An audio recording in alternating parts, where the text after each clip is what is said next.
रामचरणचा एक चित्रपट आहे, त्याच्यामध्ये एक डायलॉग आहे, तुम मुझे अपने दुश्मन के बारे में बताओ, मैं तुम्हारी कॅपॅसिटी बताऊंगा. त्याच पद्धतीने माझा एक सीईटी साठी डायलॉग आहे, तू विद्यार्थ्याचा सीईटी मध्ये स्कोर सांग, मी त्या विद्यार्थ्याची पीवायक्यू वर कमांड सांगतो. माझा पीवायक्यू वर सुरुवातीपासून विश्वास आहे, कारण डेटा तसं म्हणतो.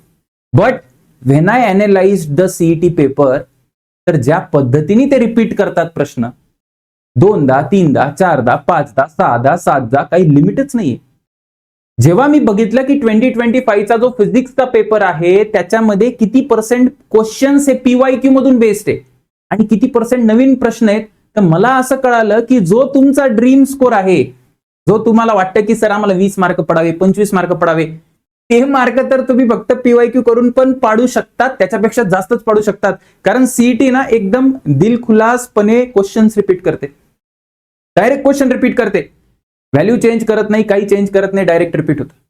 8 चॅप्टरचा डिटेल्ड अनालिसिस केलाय मी, एक एक प्रश्न बघितलाय आणि त्याच्यावर खूप महत्वाच्या फाइंडिंग्स आल्यात. तर आमचा टेस्ट सिरीजला स्कोर येत नाही. बघा, टेस्ट सिरीज मध्ये थोडी ना टॉप मारायचंय तुम्हाला सीईटीच्या पेपरला चांगला स्कोर पाहिजे. आता सध्या आपल्याकडे काय अवेलेबल सोर्स आहे, तो आहे MHT सीईटीचा ऑफिशियल डेटा, आपण त्यानुसार काम करणार आहोत. फर्स्ट अटेम्प्टला आता खूप कमी दिवस राहिले, so PYQ will hold the importance a lot. आणि आता मी तुम्हाला सांगेन की काय अनालिसिस आहे. सगळ्यात पहिले डेटा जायच्या आधी क्वेश्चन्स मी सेग्रिगेट केलेत बघा.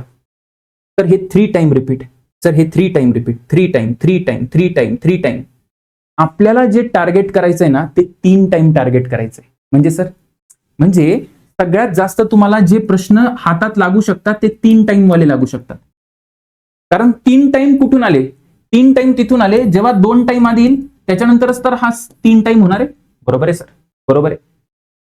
तर आणि 2 टाइम जर आहे तर 1 टाइम व्हायला पाहिजे आधी, 1 टाइम. तर मग 1 टाइम पासून 2 टाइमला जायला तुला जर पाहिजे, एखादा प्रश्न सपोज 2 टाइम्स रिपीट झाला, तर जेव्हा तो 2 टाइम्स रिपीट होईल त्याच्या आधी तो 1 वर्ष आला असेल कुठे ना कुठे, तर तो जो 1 वर्ष आला म्हणजे पूर्ण पीवायक्यू झालं, ते पूर्ण पीवायक्यू झालं. म्हणजे 2020 पासून तर 2025 पर्यंत सगळे पीवायक्यू करा, तेव्हा तुम्हाला 2 टाइम्स भेटतील, मिनिमम 2 टाइम्स. मग त्या 2 मध्ये 3 4 5 6 7 8 तसं करत जावं लागेल. ते पॉसिबल नाही, ते पॉसिबल नाहीये. आपल्याला काय टार्गेट करायचंय, we have to target 2 times.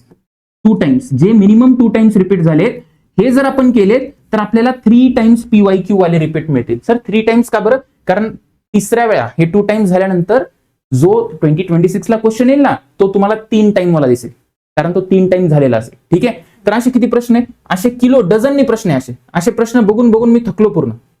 हे प्रश्न काढून काढून मला रिटायर व्हायची वेळ आली. हे बघा, हे 4 टाइम रिपीट आहे. मग हे जे 4 टाइम रिपीट आहे, तर हे कुठून आले असतील? सर हे 3 टाइम पासून आले असतील. तर आपल्याला 3 टाइम बघावं लागतील. 3 टाइमचा सोर्स म्हणजे 4 टाइमचा सोर्स 3 टाइम. ठीक आहे ना सर? असे मग 5 6 7 6 टाइम्स पण आलेले प्रश्न आहेत. ठीक आहे ना? काही काही प्रश्न बघा, आता इथे काही प्रश्न आहेत हे किती टाइम रिपीट झालेत. आता याला काही सीमाच नाही बघा. हे बघा, हे किती टाइम आहे सर? हे 4 टाइम आहे. हे किती टाइम आहे सर? हे 5 टाइम आहे बेटा. हे 5 टाइम्स आहे. तर असे सगळे प्रश्न काढले मी पूर्ण चॅप्टर 1 पासून, रोटेशनल डायनामिक्स पासून तर अगदी इलेक्ट्रोस्टॅटिक्स पर्यंत. आणि हे क्वेश्चन्स काढल्यानंतर खूप महत्वाच्या फाइंडिंग्स आल्या, आणि त्या काय फाइंडिंग्स आल्या त्या डिस्कस करू आता. सगळ्यात पहिले, किती क्वेश्चन्स सर 4 टाइम्स रिपीट झाले? किती क्वेश्चन्स 4 टाइम्स रिपीट झाले? 27 questions are 4 times repeated. 27 in first 8 chapters. ठीक आहे, 27. आणि 3 टाइम्स किती रिपीट झाले सर? तर 3 टाइम्स 80 रिपीट झाले. 80, 3 टाइम्स 80 रिपीट झाले. आणि हे जे 3 टाइम्स 80 झालेत ना, याच्यावरूनच हे 27 काढले असणार. म्हणजे ज्यांनी 3 टाइम्स रिपीट क्वेश्चन करून गेला फक्त, तर त्याला 27 क्वेश्चन्स ऍज इट इज मिळतील पेपरला, as it is, across 8 chapters, across all years. मी हा जनरल डेटा सांगतो, जनरल डेटा सांगतो. ठीक आहे. सो आपल्याला हे करणं तर खूप सोपं आहे. आपण जर 3 टाइम्स केलं, आपण जर हे क्वेश्चन केले, 80 क्वेश्चन्स केले, पहिल्या 8 चॅप्टरचे 80 क्वेश्चन्स आणि त्याच्यानंतरचे बाकीचे क्वेश्चन्स, तर आपल्याला हे क्वेश्चन्स मिळतील 4 टाइम्स वाले. ठीक आहे ना? 4 टाइम्स वाले मिळतील. कारण हे क्वेश्चन केल्यानंतर बाकीचे सगळेच येऊन जातात, बाकीचे सगळे येऊन जातात. पण आपल्याला टार्गेट करायचंय हे, आपल्याला 80 क्वेश्चन्स कुठून मिळणार आहे? कारण आपल्याला नुसते 27 तर नकोय, आपल्याला हे 80 पण पाहिजे. मग 80 साठी मला जावं लागेल 2 टाइम्स. मला 2 टाइम्सला जावं लागेल. मग सर 2 टाइम्सला किती क्वेश्चन्स 2 टाइम्स रिपीट झाले? त्याचा डेटा मोठा आहे. मी 4 चॅप्टर साठी हे केले. ठीक आहे. आरडी मध्ये, रोटेशनल डायनामिक्स मध्ये 36 क्वेश्चन्स हे 2 टाइम्स रिपीट झालेत. फ्लुइड मध्ये 41, केटीजी मध्ये 23, थर्मो मध्ये 20 क्वेश्चन्स. ऑन अन ऍव्हरेज जर तुम्ही 40 जरी पकडलं तरी 8 चॅप्टर जर पकडले, पहिले 8 चॅप्टर, तर पहिले 8 चॅप्टर मध्ये 48 4 32 म्हणजे जवळजवळ 300 प्रश्न, आणि पूर्ण फिजिक्स मध्ये 600 प्रश्न, किंवा पहिले 8 चॅप्टरच पकडू आपण data general. So 300 suppose question आहे माझ्याकडे, 300 questions which are 2 times repeated. तर या 300 क्वेश्चन मधून मला ते 80 प्रश्न मिळणार आहे. That 80 question I can get.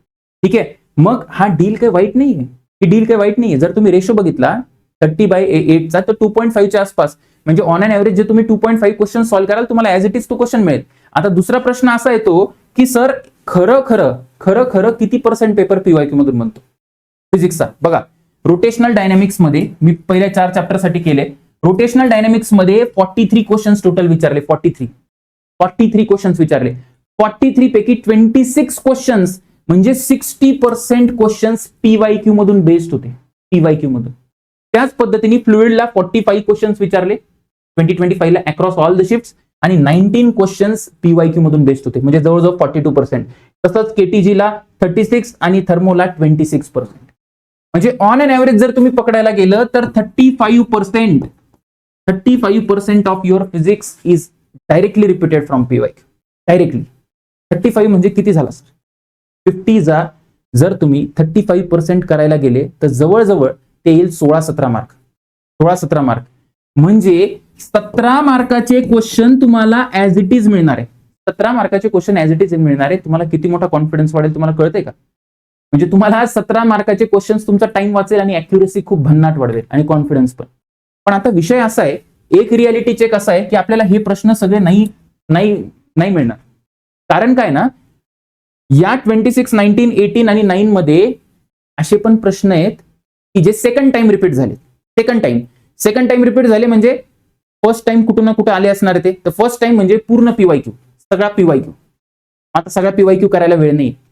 आपण फक्त कुठून सुरुवात करू शकतो? प्रॅक्टिकली आपण 2 टाइम्स पासून सुरू करू शकतो. 2 टाइम्स, 3 टाइम्स, 4 टाइम्स, 5 टाइम्स, ते मॅनेजेबल आहे. मग जर आपण 2 टाइम्स पीवायक्यू केले असते, सपोज फक्त 2 टाइम्स, ठीक आहे ना, 2 टाइम्स, आणि मग 2 नंतर मग 3, 4, 5 ते होऊन जातात. तर 13 प्रश्न, या 26 पैकी मला 13 प्रश्न मिळाले असते.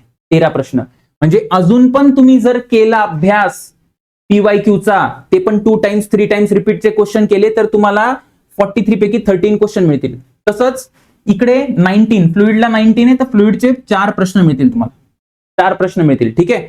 त्याच्यानंतर केटीजीचे 18 आहेत तर 18 पैकी 13 मिळतील. बघा, फ्लुइडला निराश होऊ नका की सर फक्त 4 आहे. केटीजीला डायरेक्ट 13 प्रश्न आहेत. 13 प्रश्न, 13 क्वेश्चन्स आर देअर. त्याच पद्धतीने थर्मोला 2 प्रश्न आहेत. 9 पैकी 2 प्रश्न आहेत. म्हणजे मला आधी वाटायचं की ठीक आहे 2-3 प्रश्न मिळतील बाबा रिपीट मध्ये, पण हे बघताय का तुम्ही किती क्वेश्चन्स आहे? याचा अंदाज जर तुम्ही लावला तर तुम्हाला कळेल what is power of PYQ.